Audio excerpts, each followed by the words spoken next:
Muito bem, vamos dar início então ao nosso encontro de estudo para o Livro dos Espíritos dessa noite. Hoje é dia 15 de abril de 2019, uma segunda-feira, 23 graus na cidade de Jaú. Nós estamos transmitindo o nosso encontro de estudos diretamente da Associação Jauense de Estudos Espíritas, localizada na cidade de Jaú, no estado de São Paulo, Brasil. Estão conosco pela internet a Nancy Chiarati, a Luciana Cristina e o Luciano Sagiuro. Estão desejando uma boa noite a todos. A Nádia também está conosco. Está desejando uma boa noite a todos também.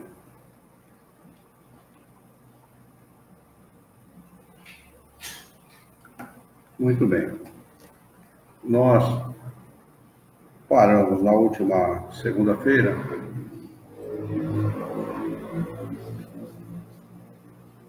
estamos estudando deste livro, o Livro dos Espíritos, o livro segundo, o Mundo Espírita ou dos Espíritos. No seu capítulo 1, dos Espíritos, item 2, Mundo Normal Primitivo. A questão de número 84. Olha, se ele está estudando o mundo espírita, ou dos espíritos, ou das inteligências incorpóreas, que é tudo a mesma coisa, e ele chama esse mundo de mundo normal, porque o nosso mundo é o quê? Anormal. Por que isso é importante a gente refletir a respeito disso? Por quê? Porque é para dar o valor exato para a nossa existência aqui na Terra. Temos que dar o valor exato. O excesso de valor ou negligenciar o valor da encarnação são tão perniciosos um quanto o outro. Temos que valorizar muito a nossa encarnação, porque ela é uma oportunidade de ouro para a nossa evolução. Mas não valorizar em excesso a vida aqui na Terra, porque isso traz prejuízo, os prejuízos que sempre trouxe, que é o da materialidade. O apego às coisas materiais. Portanto, deve ter sempre em mente isso. O mundo normal e primitivo do espírito é o mundo espírita. É o mundo fora da matéria. Olha que interessante essa pergunta de Kardec, e a resposta dos espíritos, ela fala exatamente sobre isso. A pergunta é de número 84, e Kardec pergunta o seguinte aos espíritos superiores: os espíritos constituem um mundo à parte, além daquele que vemos? Resposta: sim. O mundo dos espíritos ou das inteligências incorpóreas. Mundo dos espíritos ou das inteligências incorpóreas. Isso também é uma dica muito valiosa, porque a inteligência não está no corpo nem no perispírito, está no espírito. Questão de número 85. Qual dos dois, o mundo espírita ou o mundo corpóreo, é o principal na ordem das coisas? Se ele perguntasse assim, qual dos dois, o mundo espírita ou o mundo corpóreo, é o mais importante, seria a mesma coisa?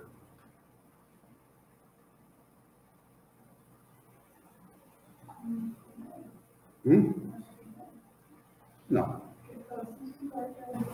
Não, porque existe uma ordem natural das coisas. E a ordem natural é, primeiro, viver no mundo material, adquirir conhecimento, para depois poder viver bem no mundo espírita. Por isso que e a pergunta é muito inteligente, né? Principal na ordem das coisas, porque a ordem é essa. Primeiro a existência corporal, depois a existência definitiva no mundo espírita, no mundo espiritual. Então a resposta é, o mundo espírita, ele pré-existe e sobrevive a tudo. Questão de número 86. O mundo corpóreo poderia deixar de existir ou nunca ter existido? sem com isso alterar a essência do mundo espírita? Resposta: sim. Eles são independentes. E não obstante a sua correlação é incessante, porque reagem incessantemente um sobre o outro. Então, quando a pessoa estima que está sendo obsediada por um espírito, ela pode estar obsediando o desencarnado, não sendo obsediada por ele. Há uma correlação incessante, uma ação dos espíritos sobre os encarnados e dos encarnados sobre os espíritos. A gente poderia chamar isso, sem medo de errar, de interinfluência, né? Uma interinfluência. E ele vai explicar melhor agora na próxima questão. E é interessante que ele diz, porque reagem incessantemente um sobre o outro. Eu disse, não, eu não. Espírito nenhum me influencia, não influencia assim. Questão de número 87. Os espíritos ocupam uma região circunscrita e determinada no espaço. Circunscrita é fechada, não é isso? E determinada é um lugar com um CEP, um endereço fixo, né? Aí a gente podia até receber carta, né? Aí ela deu um livro hoje que diz que tem o quê mesmo? Lá no mundo espírita? No mundo espiritual tem mosqueteira. Acho que deve ter 3, né? Para formar os 3, né? Tem mosqueteira no umbral. Vê se tem, vê se cabe uma coisa dessa. Os caras ficam imaginando, acho que os caras dormem e ficam pensando, imaginando, o que eu vou escrever amanhã, né? Que nem faz os caras do governo, né? Eles se reúnem e falam, bom, qual a maldade que nós vamos fazer hoje contra o povo? A mesma coisa acontece com o autor de livro espírita. Muito bom. Essa do mosqueteiro no umbral. Mas vai ver que ele é corintiano. E todo corintiano é maldoso. Né? Briga, dá paulada, estraga o carro dos outros. Viram o que fizeram com o carro do homem ontem? Quebraram o vidro, estragaram tudo. Vê que é isso, é mosqueteiro de corintiano, né? Acho que é presidiário, alguma coisa assim. Para brincadeiras à parte, eles respondem o seguinte: os espíritos estão por toda parte. E quando eles respondem por toda parte, não há nenhum local que eles não possam estar. Nenhum local. Em toda a parte. Indistintamente, todos os lugares. O que impede um espírito de estar naquele determinado local é a elevação moral de quem o habita. Única e exclusivamente. E nós podemos mudar a composição espiritual de um determinado local com as nossas preces, com o nosso bom comportamento. Com certeza, há uma interferência dos dois jeitos, né? Uma pessoa má, de má conduta moral, atrai os maus espíritos para um determinado local, e eles fazem morada ali, se for permitido, né? Ficam por ali, influenciando, e o inverso também é verdadeiro. Uma pessoa boa pode afastar ou neutralizar a ação desses espíritos. Se neutraliza, eles não vão se interessar mais, porque não há como agir, né? Então eles vão procurar outros fregueses, né? Diz assim, povoam ao infinito os espaços infinitos. Se povoam ao infinito, eles estão em todos os lugares do universo, né? Não há lugar interditado a eles, né? Ou vedado aos espíritos. Então, todos os lugares, o infinito, o espaço, o universo foi criado para os espíritos, para a habitação dos espíritos. Portanto, estão em todos os lugares, né? E há uma lógica muito grande nisso, né? Porque não há como entender o universo sem esta prerrogativa e sem essa utilidade. A utilidade de uma coisa tão imensa, né, dessa imensidão toda, deste tamanho todo, se não for com alguma utilidade? Não há nada de inútil, pelo menos eu não conheço nada aqui na Terra que seja inútil.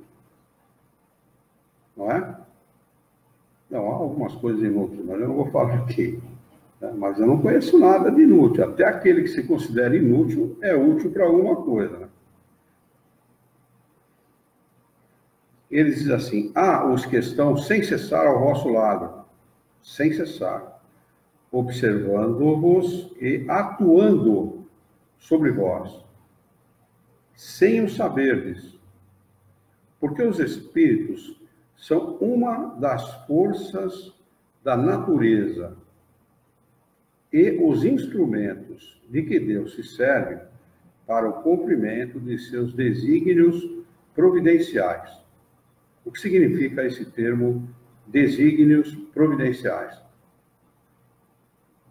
Pelo que a gente poderia substituir? As leis naturais. Esses são os desígnios de Deus, né? A providência de Deus previu para poder prover o homem de tudo aquilo que lhe é necessário. Portanto, as leis, elas existem exatamente com essa finalidade. É uma providência de Deus para permitir a vida por todo o universo. Mas nem todos, dizem eles, vão a toda parte, porque há região interditadas aos menos avançados. Compreensível também, porque seria um desastre, né? Você colocar um macaco numa loja de louça. Simplesmente ia quebrar tudo. E a louça, por mais fina, por mais delicada que ela fosse, por mais elaborada que ela fosse, não ia ter serventia na mão, nenhuma na mão de um símio que não tem identidade nenhuma, com aquela delicadeza, com aquela beleza, com aquela obra de arte, porque algumas chegam a ser obras de arte, verdadeiras obras de arte. Especialmente, não sei se vocês conhecem aquela cerâmica, aquela caneca feita de um material tão sutil, chamado casca de ovo. Alguém já viu aqui? É a coisa mais linda, é chinês aquilo. Eu tomei café uma vez no troço daquele, na casa de um italiano que morava na região ali de Santo Amaro. Fui consertar a máquina na casa dele. Ele falava muito mal português, era ele e a esposa só. Ele não via filho nenhum na casa, não sei se eles tinham filhos ou não. Mas ele falou que veio da Itália para o Brasil, fugido da Segunda Grande Guerra. E a única coisa que sobrou do casamento dele, de presente de casamento, era aquela xicrinha.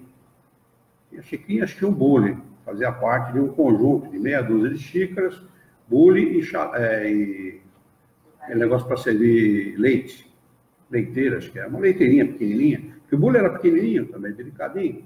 Eu tomei a impressão que você vai pegar na xícara e você vai quebrar ela.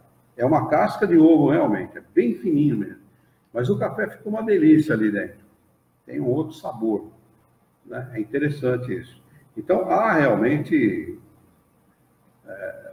coisas que são obras de arte que na mão de uma pessoa que não sabe valorizar, não tem valor nenhum. É por isso que essas regiões são interditadas aos menos avançados, porque eles seriam verdadeiros desastres em determinado local. Aliás, nós poderíamos dizer, nós seríamos verdadeiros desastres em mundos felizes, por exemplo. Alguma dúvida a respeito disso que foi conversado, gente? São questões importantíssimas para o entendimento dos ensinamentos dos Espíritos, viu? Extremamente importante para o entendimento dessa realidade espiritual. Né? O mundo material não é nada, é matéria. Apodrece, se vai, mais nada. Tem prazo de vencimento, o mundo tem prazo de vencimento também, vai deixar de existir um dia, mas o mundo espírita, ele pré-existe e sobrevive a tudo. Então, a nossa dedicação deve se ater a adquirir os bens espirituais, porque esses realmente nos pedem, e não os bens materiais. Né? Servir-se deles para viver bem, mas não viver em função deles. E tem 3, forma e ubiquidade dos espíritos. Questão de número 88. Os espíritos têm forma determinada, limitada e constante? Por que é que Kardec faz essa pergunta para os espíritos? Qual a opinião de vocês?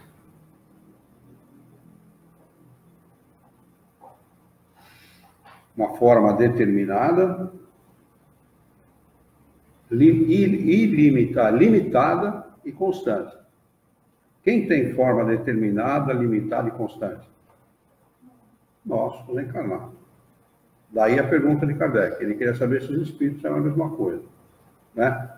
Que nem eu, cara bonito, que nem eu, assim. Nasci e vou morrer bonito. Né? Porque já nasci bonito. Mas o espírito não. O espírito ele não tem essa forma. A nossa forma, brincadeira à parte, ela é determinada,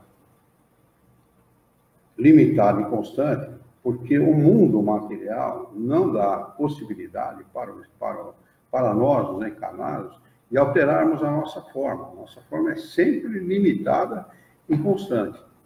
Né? E ele queria saber se os espíritos são assim.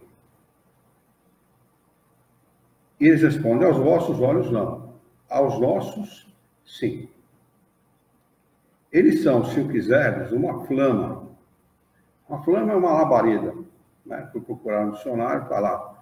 Uma labareda. É mais fácil de entender. Um clarão. Clarão é uma claridade forte. Né? Um raio, né? Aquela claridade que a gente vê do raio é um clarão. Ou uma centelha etérea. Centelha etérea significa, lá no dicionário está, fagulha delicada. Quer dizer, para mim, os espíritos não definiram qual é a forma dos próprios espíritos, já que eles dizem: olha, pode ser, se vocês quiserem que seja assim, pode ser isso. Né? Há um pouco de similitude na explicação deles, porque quando a gente eventualmente tem uma evidência fortuita, passageira, a gente às vezes vê claridade, clarão. Para mim já aconteceu isso, talvez para vocês deve ter acontecido também. E aí é isso mesmo, clarão forte. Né? Às vezes eles se apresentam assim. Outras vezes, figuras escuras. Já aconteceu para mim também. Né? De relance assim, uma figura escura passando. Então, agora o que chama a atenção nessa resposta é que para ele, sim, tem uma forma definida. Né? Então, o que seria essa forma? Né? Fica intrigante a coisa, né? Para mim é muito intrigante isso. Aos vossos olhos, não. Ao nosso, sim. Né? Então, o espírito, quando se relaciona com outro espírito, ele não se relaciona com um clarão, com uma fagulha, né? Ou com uma claridade forte, não.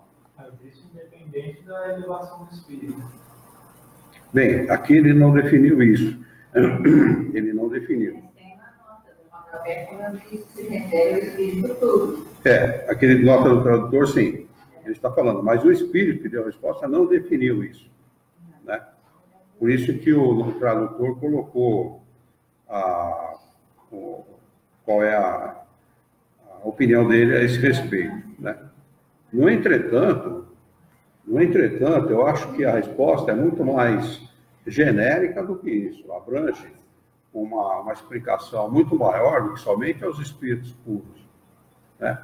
E talvez um espírito que não seja tão puro assim, que seja menos elevado, talvez ele se mostre com outra aparência em função da qualificação fluídica que ele faz, do ambiente que ele está e do próprio ser dele. Né?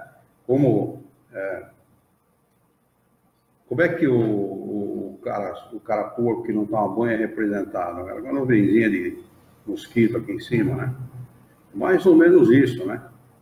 O jeito quando não tem muita elevação moral, ele pode ser representado mais ou menos como isso, né? Sujo espiritualmente, sujo fluidicamente. Daí o fato de... Porque acontece o seguinte, a maldade está muito associada com escuridão, muito associada com o escuro, né? Com coisas escusas, né? Coisas escuras, com coisas más, né? A escuridão está associada com isso. E o bem está associado com a luz, né? Com a claridade. Embora, se a gente estudar o livro Céu e Inferno, a gente vai ver que há espíritos de péssima conduta moral, que são condenados a ficar numa claridade intensa. Então, esta associação que a gente faz entre claro e escuro, ela é parcialmente verdadeira, mas não é totalmente verdadeira. Daí eu penso que essa definição dos espíritos, da forma dos espíritos, ela é muito mais genérica, muito mais geral, do que propriamente referindo-se única e exclusivamente aos espíritos superiores. Penso eu, na minha opinião, analisando a obra de Kardec, eu penso isso. No entanto, é a minha opinião pessoal. E essa parte entre eles, ele vai falar os nossos olhos, não, os nossos sim, entre eles, como eles se veem. Então. Aí que está o X da questão, porque a gente não tem, como não tem palavra para associar a ideia, não existe palavra para associar a ideia, eles não têm como definir. E depois é o seguinte, quando eles respondem aos nossos sim, eles não têm olhos. Não é? Então, eles podem estar querendo dizer o seguinte: nós nos percebemos uma forma definida assim. Não existe para vocês essa forma, porque o que vocês enxergam, os olhos materiais enxergam coisas materiais. Então, não tem palavra para poder fazer essa comparação. Né? Comparar um ser incorpóreo ao ser corpóreo, que rigorosamente tem nada, o corpo, nada a ver com o espírito, fica muito difícil. Né? Por isso que eles estão falando aí de clarão, de centelha, de fagulha, esse tipo de coisa. Né? Mas eles deixam muito claro aqui, né, quando eles respondem aos vossos olhos não, aos nossos sim. A forma do espírito perceber as coisas é bem diferente da maneira que nós percebemos, que é uma maneira muito limitada, né? Limita-se a distância, a quantidade de luz, a capacidade de ver. Uns têm mais capacidade de ver do que os outros, né? E coisas do tipo, né? Dizem os historiadores, eu não sei se isso é verdade ou não, talvez o Caio, que frequenta de sexta-feira, pode dizer. Uma vez o Caio confirmou isso, que quando os navios aportaram às praias brasileiras, primeiros navios, os índios não viram as caravelas. Diz que isso é real. Diz que eles não viram as caravelas, porque eles não conheciam caravelas. Não tinha referência. Depois é que foram perceber aquela realidade com o tempo e tal. Então, olha o que é a nossa percepção como encarnado. É muito limitada, né? É limitada a nossa realidade. Tanto isso é verdade que à medida que você vai aprendendo doutrina espírita, estudando doutrina espírita, você começa a perceber de fenômenos à sua volta que antes você não se apercebia. Né? Olha o que é a realidade. Muda a realidade, muda a percepção, muda a realidade. A realidade se amplia. Né? Coisa que não acontece com quem não lida com o assunto, não porque não ocorram fenômenos em torno da pessoa, mas porque ela não se apercebe desses fenômenos, dá desculpa ou atribui a outras coisas, a outros fatores, etc. Kardec dá uma acréscima explicação que diz o seguinte: representam-se ordinariamente os gênios com uma flama ou uma estrela na fonte. Essa é uma alegoria que lembra a natureza essencial dos espíritos. Colocam-na no alto da cabeça por ser ali que se encontra a sede da inteligência. Isso representando os espíritos num corpo físico, né? Porque o espírito não tem cabeça. Está vendo como é difícil a gente fazer a associação de ideias? Não tem como. Kardec disse que realmente é verdadeiro mesmo. Quando você representa aí na Índia o Mahatma, né? Como é o caso do Gandhi, por exemplo, uma estrela, ou qualquer outro, né? Rabi, qualquer outro Mahatma, qualquer outro ser exponencial, moralmente exponencial, ou considerado exponencial. na cultura deles, é representado como uma estrela, né, com alguma coisa na testa e tal. Mas, se espírito não tem cabeça, não tem testa, como é que você vai representar o espírito dessa forma? Né? Fica difícil. Então, para nós temos que nos limitar a entender aquilo que os espíritos explicaram.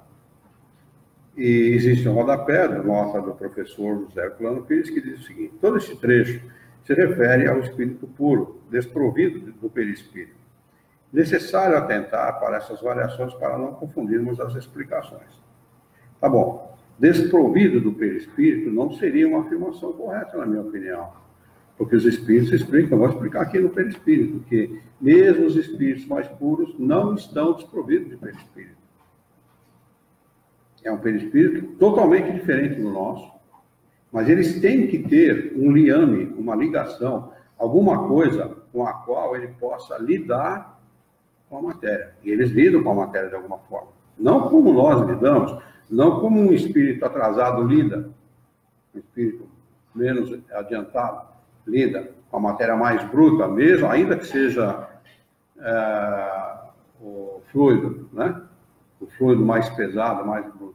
Eles não lidam com isso, mas eles têm, de alguma maneira, que incidir sobre a matéria, trabalhar com a matéria. Matéria sutil, é claro, mas ainda matéria. Se ele é um ser incorpóreo e ele não tem nenhuma ligação com a matéria, como é que ele pode agir com a matéria, se não através do perispírito? Então, ainda que ele, por mais puro que seja, ele ainda tem um perispírito muito sutil, mas tem. Vamos lá. Questão de número 89.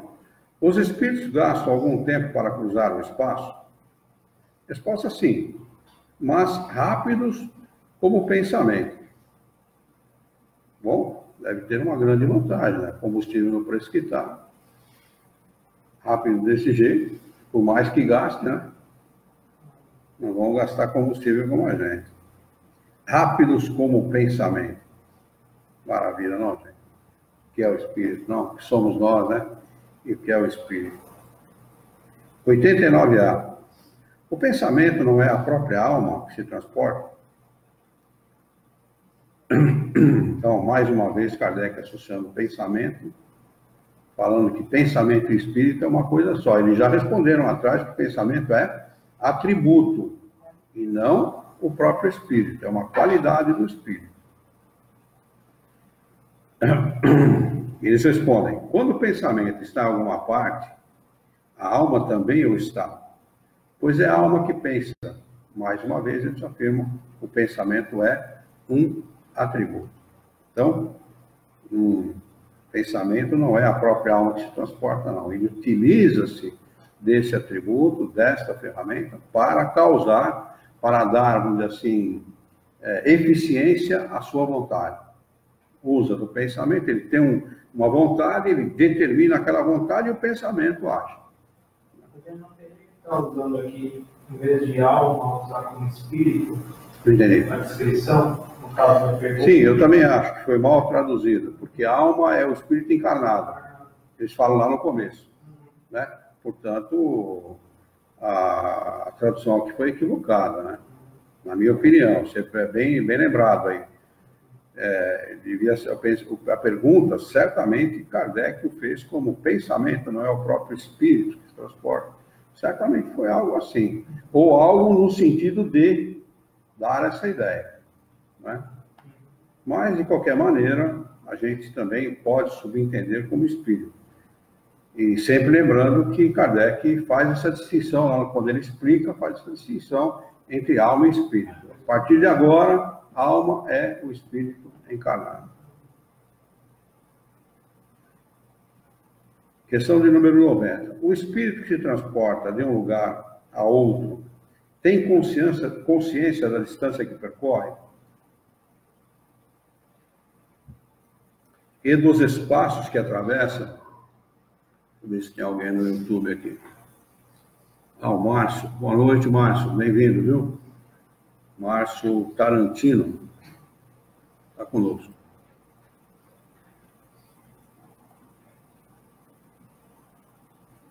Vamos ler novamente a questão do número 90. O espírito que se transporta de um lugar a outro tem consciência da distância que percorre e dos espaços que atravessa, ou é subitamente transportado para onde deseja ir? Resposta: uma coisa e outra.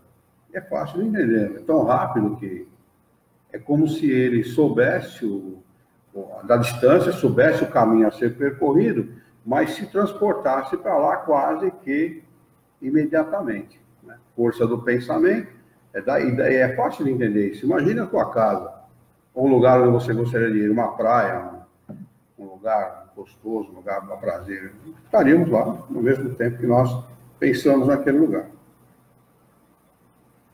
O espírito pode perfeitamente, se o quiser, dar-se conta da distância que atravessa, mas essa distância pode também desaparecer por completo. Isso depende da sua vontade e também da sua natureza ser mais ou menos depurada. Então, está ligado à evolução do espírito, nesse fato. Questão de número 91. A matéria oferece obstáculos aos espíritos, ou seja, eles impedem o espírito de se locomover, de se transportar, ou de passar de um lugar para o outro. Tal. Resposta: não. Eles penetram tudo. O ar, a terra, as águas, o próprio fogo, lhes são igualmente acessíveis. Porque ele é um ser imaterial. Então, matéria não é nada, o espírito é tudo, né? Questão de número 92.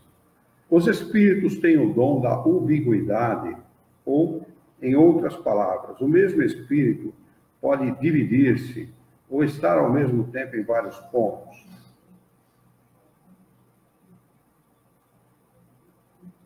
Resposta: não pode haver divisão de um espírito, mas cada um deles é um centro que irradia para diversos lados.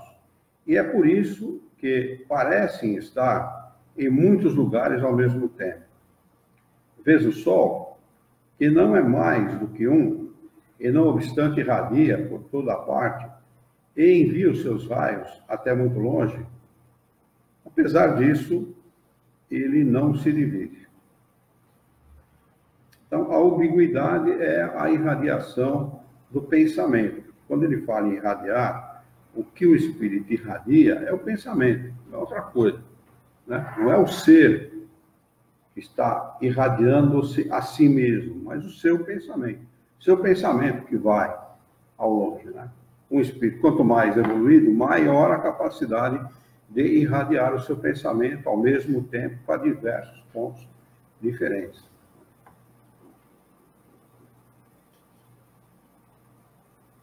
Ele arremata aqui a resposta exatamente dessa maneira. Apesar disso, ele não se divide, não há divisão do espírito, mas é a irradiação do pensamento. 92A. Todos os espíritos irradiam com o mesmo poder?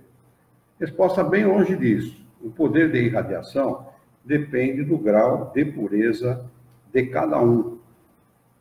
Kardec acrescenta o seguinte: cada espírito é uma unidade indivisível, mas cada um deles pode estender o seu pensamento em diversas direções, sem por isso se dividir. É somente nesse sentido que se deve entender o dom de ubiguidade dos espíritos. Como uma fagulha que se projeta ao longe, a sua claridade, que projeta ao longe a sua claridade, e pode ser percebida de todos os pontos do horizonte. Como ainda um homem que, sem mudar de lugar e sem se dividir, pode transmitir ordens, sinais e produzir movimentos em diferentes lugares. Alguma dúvida a respeito disso que nós acabamos de estudar, gente? Ficou claro para todo mundo?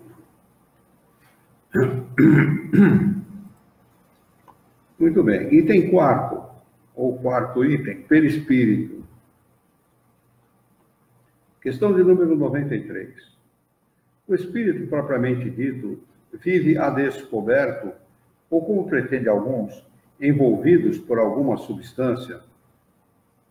Resposta: o perispírito é envolvido por uma substância que é vaporosa para ti. Vaporosa é tudo aquilo que se assemelha ao vapor, né? Sutil, né? Mas ainda bastante grosseira para nós. Suficientemente vaporosa, entretanto, para que ele possa elevar-se na atmosfera e transportar-se para onde quiser. Olha que interessante, né? Grosseira para eles, os espíritos superiores, né? Os espíritos mais elevados. O nosso perispírito ainda é grosseiro. Eles estão se referindo exatamente aos perispíritos do homem encarnado, porque estão dando resposta para um homem encarnado aqui na Terra. Então, o nosso perispírito é grosseiro, embora vaporoso. Mas, como vapor, que se perde no ar, né? Sobe, e a tendência do vapor é subir, porque ele é quente, né? A tendência dele é subir, né? Então, se perde no ar, o perispírito é a mesma coisa. Quanto mais desligado das coisas materiais, mais ele está ligado ao universo. Embora, dependendo da sua elevação moral limitada, essa ligação, mais ligado ao universo. Quanto mais materializado, mais ligado ao chão, né? Às coisas materiais.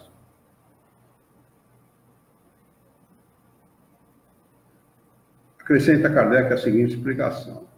Como a semente de um fruto é envolvida pelo perisperma, o espírito propriamente dito é revestido de um envoltório que, por comparação, se pode chamar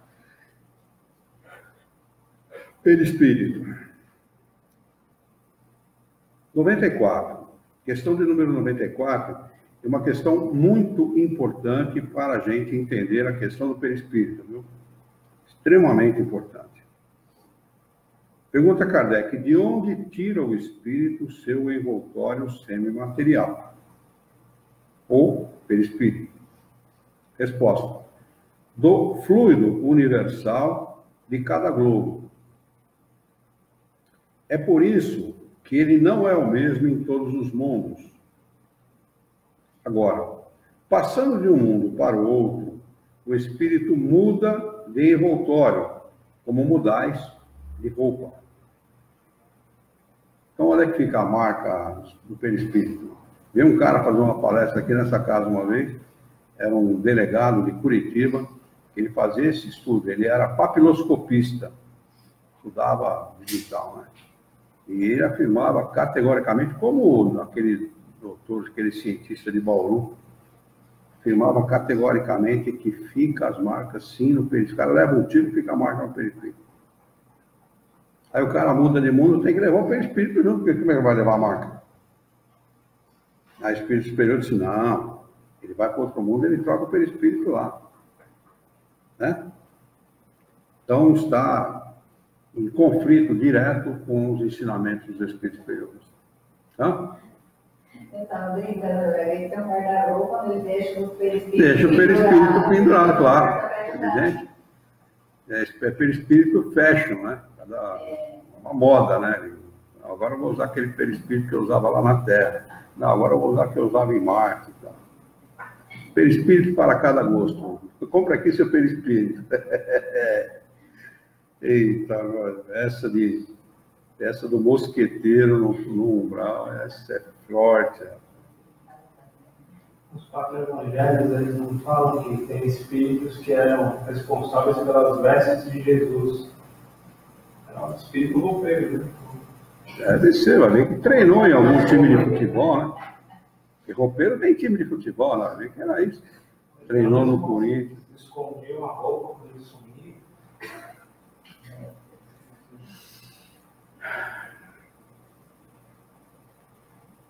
Vamos lá. Questão de número 94A. Dessa maneira, quando os espíritos de mundos superiores vêm até nós, tomam um perispírito mais grosseiro? É a pergunta de Kardec, hein? A pergunta importante, esclarecedora, porque ela falou, peraí, quando vai no mundo tem que trocar de perispírito, e cada lugar que a gente vai troca de perispírito. Então, os espíritos superiores é a mesma coisa. É necessário que se revistam da nossa matéria, como já dissemos. Então, não tem essa.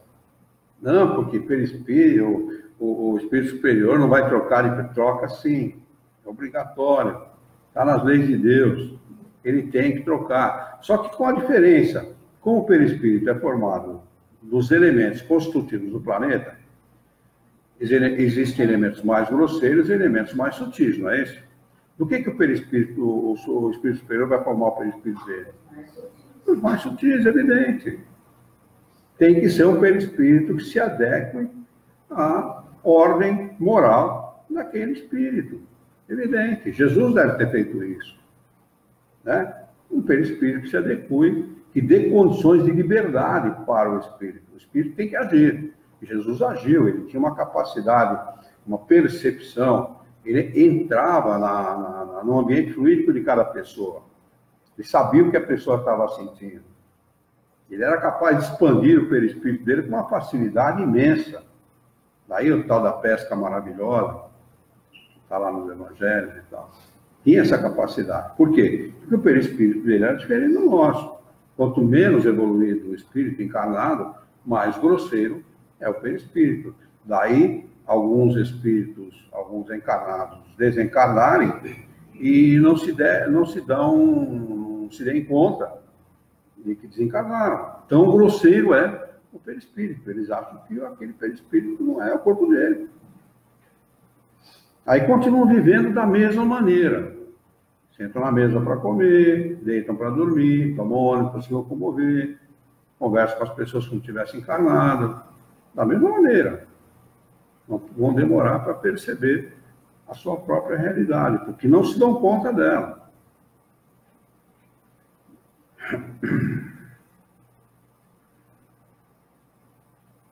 Questão de número 95. O envoltório semimaterial do espírito tem formas determinadas e pode ser perceptível? Resposta: sim. Uma forma ao arbítrio do espírito. Ou seja, o espírito é que dá forma ao seu perispírito, quando a forma que ele desejar. É por isso que a gente vê pai desencarnado com o mesmo corpo que ele tinha quando estava encarnado, mãe, tio, parentes, amigos, conhecidos. Hoje eu sonhei com meu pai. Ele não tem mais aquela forma faz muito tempo. Está encarnado com um outro corpo, que não tem nada a ver com aquele corpo, mas ele pode dar ao arbítrio dele, por necessidade, evidentemente, a forma que ele desejar. Ao arbítrio do espírito. E é assim que ele vos aparece algumas vezes, seja nos sonhos, seja no estado de vigília, podendo tomar uma forma visível e mesmo palpável. Então, ele dá, além da forma, ele dá qualidades distintas ao perispírito, porque o perispírito ele não é palpável, né?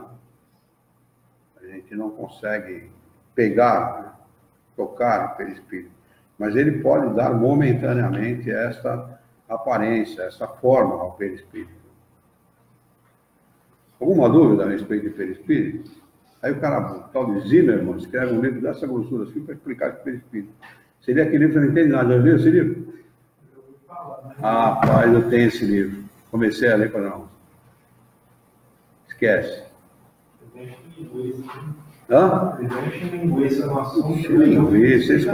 O sujeito que ele quer provavelmente uma pessoa inteligente, sem dúvida, e ele quer fazer destacar a sua inteligência, porque o que põe o homem a perder nessa vida são duas coisas, orgulho e vaidade. Orgulho e vaidade são as duas coisas que mais põem o homem a perder, né? Sem falar do egoísmo, que é a característica de 99,9% dos seres encarnados. Né? Então, o sujeito que é inteligente, ele quer demonstrar aquela inteligência dele de alguma forma. Aí ele pega um tema como esse, que os espíritos explicam, fizeram questão de explicar, na mesma proporção da inteligência da maioria dos seres humanos, os seres encarnados, para que todo mundo pudesse entender, e fica lá falando de forma rebuscada, de uma forma que... Né, porque o átomo não sei o quê, formado do átomo não sei das quantas, que átomo, nada, vai, para com isso, perispírito é perispírito, e não precisa saber mais do que isso, está acabado. Se eles não explicam, se os espíritos superiores não explicam de que forma é composto o fluido, Explicam que é matéria, mas não explicam de que forma é composto. Né? Você vai querer dizer como é que é composto? Espírito superior agora? Se eles não disseram, você vai querer dizer? Quinto item, diferentes ordens de espírito. Questão de número 96.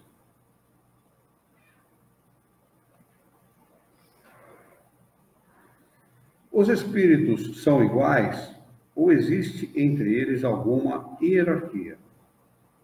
Resposta.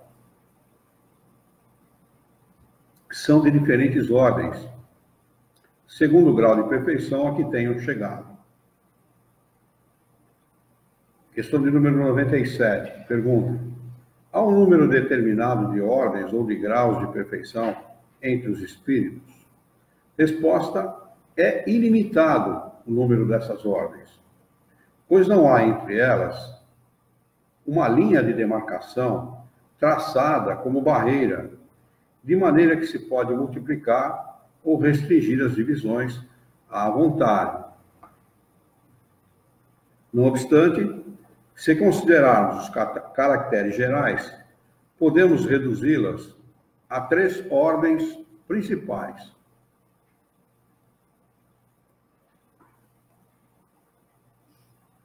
Na primeira ordem, podemos colocar os que chegaram à perfeição, os espíritos puros. Na segunda ordem, os que chegaram ao meio da escala. O desejo do bem é a sua preocupação. Na terceira ordem, os que estão ainda na base da escala, os espíritos imperfeitos, se caracterizam pela ignorância, o desejo do mal e todas as más paixões que lhes retardam o desenvolvimento. Então, esta foi a divisão que os espíritos superiores fizeram em relação às diferentes ordens dos espíritos. Né? Kardec, como era um professor, ele pegou e deu aí uma subdividida, né? Fez uma divisão, né? Fez uma escala, para nós podermos melhor entender. Né? Mas não há, assim, um limite, né? Quando o espírito está para tornar-se um espírito superior, não há um limite que realmente diferencie esse espírito dos outros. Né? É claro que entre eles a percepção é muito maior, mas não há realmente um limite que defina isso. Tanto que no nosso mundo você tem espírito que é cruel, como um espírito que deveria estar lá no mundo primitivo. Embora tenha inteligência, muita inteligência, ao lado de outros com menos inteligência, mas de uma moralidade mais avançada. Questão de número 98. Os espíritos da segunda ordem, ou seja, os bons espíritos, só têm o desejo do bem? Terão também o poder de o fazer? Resposta. Eles têm esse poder de acordo com o grau de sua perfeição. Uns possuem a ciência, outros a sabedoria e a bondade. Todos, entretanto, ainda têm provas a sofrer. Olha o que é um bom espírito. Né? Um bom espírito não é um espírito superior, não. Né? Um bom espírito é aquele que pode fazer o bem, mas de acordo com o seu grau de perfeição. Né?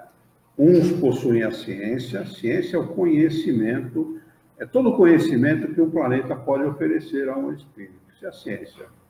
Né? O conhecimento que o planeta possa oferecer. Outros, a sabedoria. Sabedoria é muito mais do que a ciência. Não é? É a aplicação justa do conhecimento. Poucos têm sabedoria, muitos têm a ciência, mas não têm sabedoria. Não sabem aplicar com justeza o conhecimento. E a bondade. Bondade não dá nem para definir, né? Porque bom mesmo, ou seja, na acepção do significado dessa palavra, acho que aqui na Terra, poucos, né? A gente pode definir aí um como exemplo, que é Jesus, né? Mas muito pouco a gente encontra de bondade aqui na Terra. Quando o cara é bom aqui, no máximo ele é parcial e conivente. Ah, o sujeito é bom pai. Bom pai, meu, só olha os filhos dele, eles são bons. Se realmente forem bons filhos, aí o cara é um bom pai. Mas isso não significa que ele não falava não para os filhos. Aí o cara quer ser paizão, o que acontece? Cria um monte de quadrúpede, né? Cria um monte de criança, de maus filhos, né? Mas eles, mesmo assim, todos têm ainda provas a sofrer. Questão de número 99. Os espíritos da terceira ordem são todos essencialmente maus? Isso que alivia um pouco para o nosso lado, né?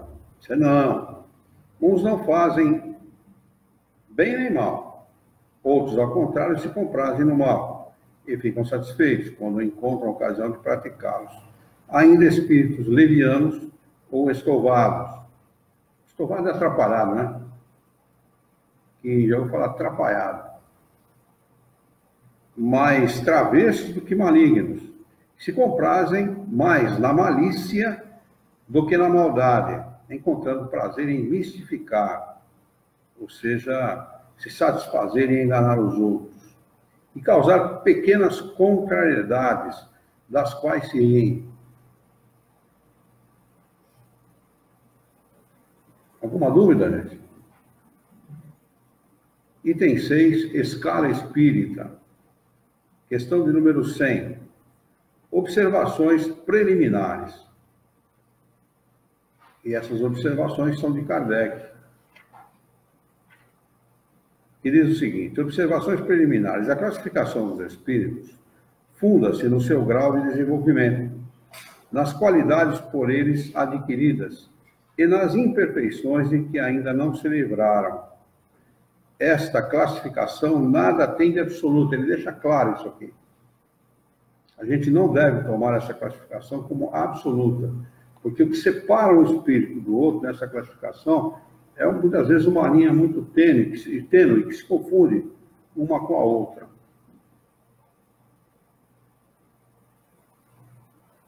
Nenhuma categoria apresenta caráter bem definido, a não ser no conjunto. Por que ele fala isso? Porque no nosso mundo fica claro que os espíritos são primitivos. Né? Ainda não saíram do mundo primitivo, mas ainda são moralmente primitivos. Né? Então, o conjunto do planeta mostra que tipo de planeta é o nosso. Né? Um planeta de exílio de espíritos. Né? Nós estamos num planeta onde vai tudo a porcariada. Né? Que nem Portugal fez com o Brasil. Pegou toda a porcariada e mandou para cá. Isso aí. Esse é o nosso planeta. Embora você encontre pessoas boas. Né? Pessoas com moral elevada, pessoas que constroem o bem, procuram o bem, né? Procuram sanear instituições, por exemplo, ajudar o próximo, né? Mas, no conjunto, o planeta demonstra claramente que ainda está num grau de planeta de expiação e provas.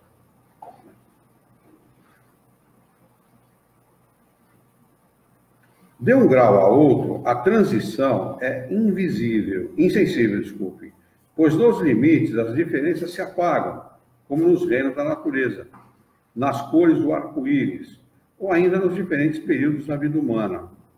Pode-se, portanto, formar um número maior ou menor de classes de acordo com a maneira por que se queira considerar o assunto. Acontece nisto, como em todos os sistemas de classificação científica. Os sistemas podem ser mais ou menos completos, mais ou menos racionais, mais ou menos cômodos para a inteligência, mas seja como for, nada alteram quanto à substância da ciência. Os espíritos interpelados sobre isso puderam, pois, variar quanto ao número das categorias sem maiores consequências. Houve quem se apegasse a esta contradição aparente, sem refletir que eles não dão nenhuma importância ao que é puramente convencional. Na realidade, os espíritos estão pouco se lixando daquilo que o homem pensa dos seus ensinamentos. Estão pouco se lixando. Se querem entender dessa forma ou de outra, vocês têm que se entender de vocês. Nós estamos dizendo que é assim. Então, procurem aprender, procurem entender, definam as palavras para o entendimento, para que vocês não se percam diante desse conhecimento. Por isso que é importante nós, como estudiosos da doutrina, usarmos sempre a nomenclatura, as palavras que Kardec se utilizou, porque as palavras que ele se utiliza nada mais são do que as palavras usadas pelos próprios espíritos superiores ao ensinar a doutrina para o próprio Kardec. Então, o espírito, o médium, que é um médium de psicofonia, não é psicofonia. Psi, toda vez que você escutar a palavra psi, lembre-se da ciência, da chamada ciência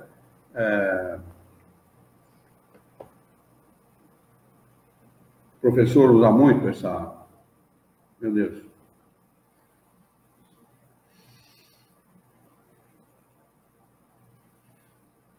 Aquela que estuda a mesma coisa que doutrina espírita, mas não é espiritismo. Parapsicologia. A parapsicologia, para começar, não é uma ciência, porque ela não tem leis próprias, né? Explicado por um cientista, viu? Que veio de São Carlos nos ensinar isso, né? Mas a parapsicologia utilizou-se de termos diferentes para tentar explicar a mesma coisa que o espiritismo explica. Então, toda vez que se lê psi alguma coisa, isso é palavra tirada da parapsicologia e enfiada no meio espírita como se fosse palavra espírita. Os espíritos não chamam o médium falante de médium psicofônico ou de psicofonia. É médium falante. Não é? E outros termos que são utilizados pela parapsicologia para definir mediunidade que não tem nada a ver com aquilo que os espíritos superiores ensinaram. Isso é importante? É importante para que nós possamos nos entender segundo o ensinamento dos espíritos superiores e não segundo aquilo que enfiaram no meio espírita indevidamente, de forma aleatória, de forma a criar novidades para tentar criar uma cor diferente da doutrina espírita desnecessária, sem necessidade nenhuma. O objetivo dos espíritos superiores qual é? Explicar, esclarecer e não complicar. Aí você pega uma pessoa que nunca ouviu falar de doutrina espírita, fala, não, o médium psicofônico. Psicofônico, dependendo do conhecimento que ela tenha, ou do grau de instrução, não vai entender nada. Aí você fala médium falante, tá, aquele que fala. Legal. Entenderam a diferença entre o objetivo dos espíritos superiores e aquilo que enfiaram no meio espírita? Essa é a diferença. Por isso que é muito importante a gente atentar para aquilo que Kardec coloca aqui. Porque não é ensinamento de Kardec, é ensinamento dos espíritos superiores que vieram através da inteligência de Kardec, da elaboração dessas matérias, da organização delas, de tal forma que o homem recebesse o esclarecimento necessário dessa ciência.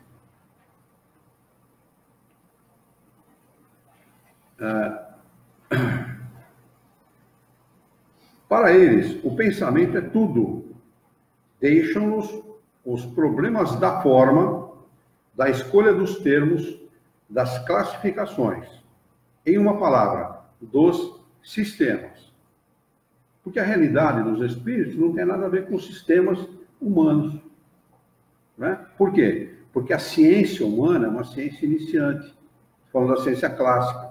É uma ciência iniciante, é uma ciência que tem um conhecimento parcial das coisas. Por isso que é criado aqui na Terra, são criados sistemas. E cada um quer criar o seu sistemazinho para explicar aquela ciência. Daí a importância da gente não permitir isso dentro da ciência espírita. Não é? Não tem que criar sistema nenhum.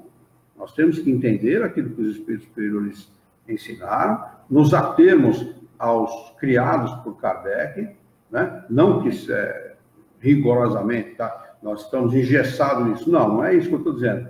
Eu estou querendo dizer o seguinte, que Kardec procurou se esmerar no sentido de traduzir o conhecimento espírita de tal forma que não se perdesse no labirinto da filosofia. A filosofia é um labirinto, se a gente for fazer aquele exercício de raciocínio para entender aquilo que os filósofos tradicionais escrevem, você tem que fazer um exercício de entendimento, né, de inteligência. Não é isso que Kardec queria. Kardec queria o esclarecimento. E pegou tudo aquilo que os espíritos ensinaram e colocou isso de tal forma que fosse facilmente entendido. Então, o que ele cria não é um sistema fechado, mas sim um sistema através do qual se pode entender a matéria de maneira fácil, de maneira simples. Todo mundo mediana inteligência, e aqui na Terra não falta essa inteligência mediana para ninguém. Por isso que eu discordei, eu fui numa palestra uma vez em São Paulo, fiquei bravo a caramba. O cara falou que o espiritismo era uma filosofia muito sofisticada e poucos estavam na condição de entender. Eu falei, pô, o que é isso então, rapaz? Levantei, fiquei bravo. Falei, pô, eu ando 300 quilômetros, ouvi isso? Falei mesmo. Pô, que história é essa? Então os espíritos superiores estão errados? Quem está errado é ele. Os espíritos superiores trouxeram, sim, uma filosofia de fácil entendimento, uma ciência de fácil entendimento. Agora, uma coisa é você querer utilizar a sua inteligência para entender. Outra coisa é você não querer. Se você não quiser, então, ninguém está obrigado a entender, ou a estudar, ou a dedicar o seu tempo a isso. Mas que todos têm inteligência para entender, sim, todos têm. Mesmo aqueles que estão lá na favela, aqueles que a gente julga os mais ignorantes, os mais burros, têm inteligência, sim, com certeza. Essa é a minha opinião pessoal. E eu não concordo em absoluto em dizer que isso é uma filosofia para poucos, não. Pelo contrário, isso é uma verdade que foi permitida aos espíritos superiores por Deus a trazer para os homens. Se foi permitida, porque os homens estavam maduros para entender. E quando a gente fala em maturidade, é maturidade moral e intelectual. Não é? Uma coisa é você ter essa maturidade, outra coisa é você querer utilizar essa maturidade, que nós temos livre-arbítrio. Então, você pode não querer também. Não quero utilizar o trabalho. Vou deixar para outra. Ou sei lá o que, né? Então, vamos lá.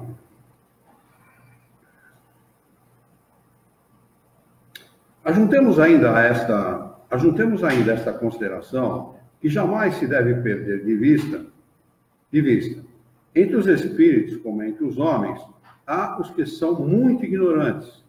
E nunca será demais estarmos prevenidos contra a tendência a crer que eles tudo sabem, por serem espíritos. Toda classificação exige método, análise e conhecimento aprofundado do assunto. Ora, no mundo dos espíritos, os que têm conhecimentos limitados são como os ignorantes desse mundo, incapazes de aprender um conjunto, de apreender um conjunto e formular um sistema. Eles não conhecem ou não compreendem, senão imperfeitamente, qualquer classificação. Para eles, todos os espíritos, que eles sejam superiores, são da primeira ordem, pois não podem apreciar as suas diferenças de saber, de capacidade e de moralidade, como entre nós faria um homem rude em relação aos homens ilustrados. E aqueles mesmos que sejam incapazes podem variar nos detalhes, segundo os seus pontos de vista, sobretudo quando uma divisão nada tem de absoluto. Lideu, Jussot, Tournefort tiveram cada qual o seu método, e a botânica não se alterou por isso. É que eles não inventaram nem plantas, nem os seus caracteres, mas apenas observaram as analogias, segundo as quais formaram os grupos e as classes. Foi assim que procedemos. Nós também não inventamos os espíritos, nem os seus caracteres. Vimos e observamos. Julgamos pelas suas palavras e os seus atos, e depois os classificamos pelas semelhanças, baseando-nos nos dados que eles forneceram. Ora, ele estava aqui na questão de número 100, no início do Livro dos Espíritos, e já havia entrevistado milhares de espíritos a essa altura do campeonato. Milhares. Sabe lá o que é isso, gente? Sabe lá o que é o fôlego, o trabalho, a dedicação, o empenho de você ouvir, analisar, classificar e colocar no papel isso? Esse é o trabalho de Kardec.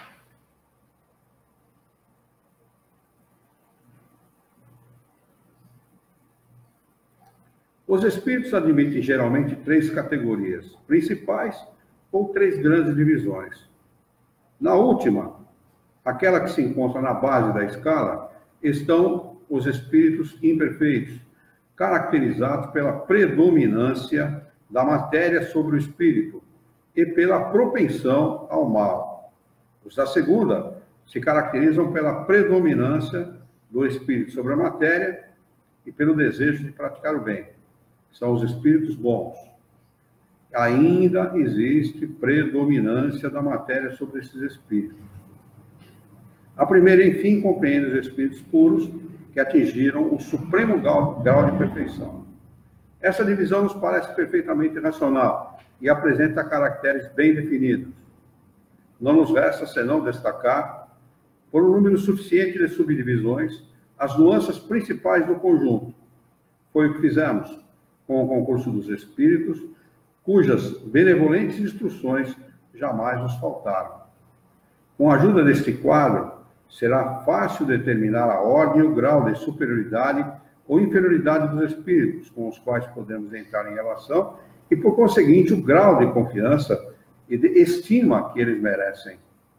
Esta é, de alguma maneira, a chave da ciência espírita, pois ela pode explicar as anomalias que as comunicações apresentam, esclarecendo-nos sobre as irregularidades intelectuais e morais dos espíritos.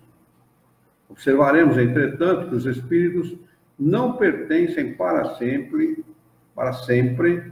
e exclusivamente a esta ou a aquela classe.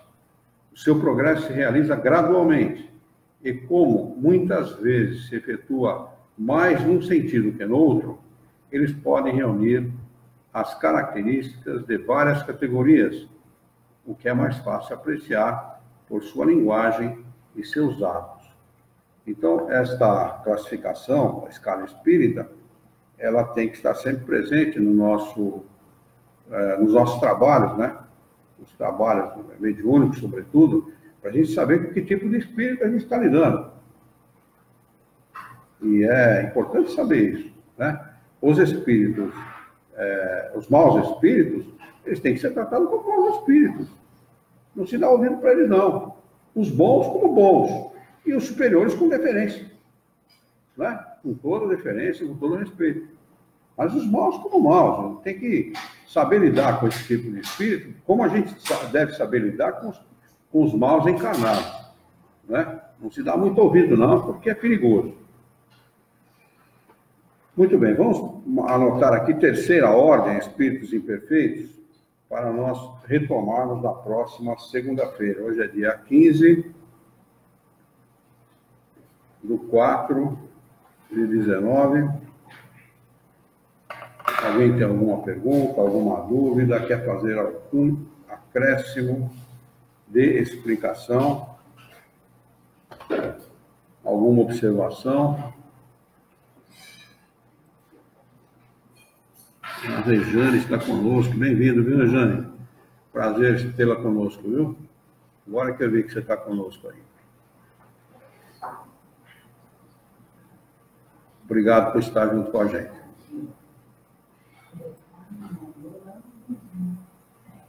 Oi? Muito bem. Alguma dúvida? Não? Podemos encerrar?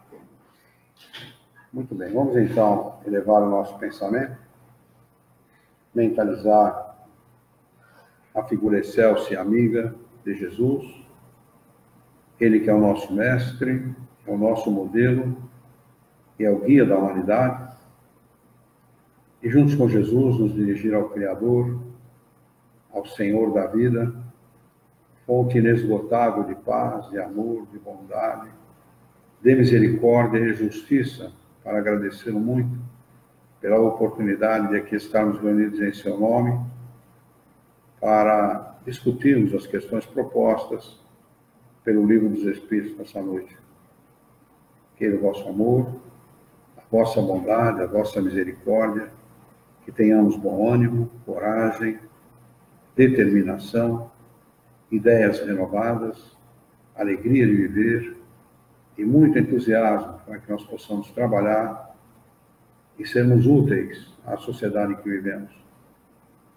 Dá-nos ainda a coragem necessária para que nós possamos orientar a própria existência por um profundo e sincero respeito pelo nosso próximo. Em teu nome, em nome de Jesus, em nome dos bons espíritos, em nome do nosso diretor espiritual e de sua equipe, nós declaramos encerrado o nosso encontro de estudos essa noite, e que assim seja.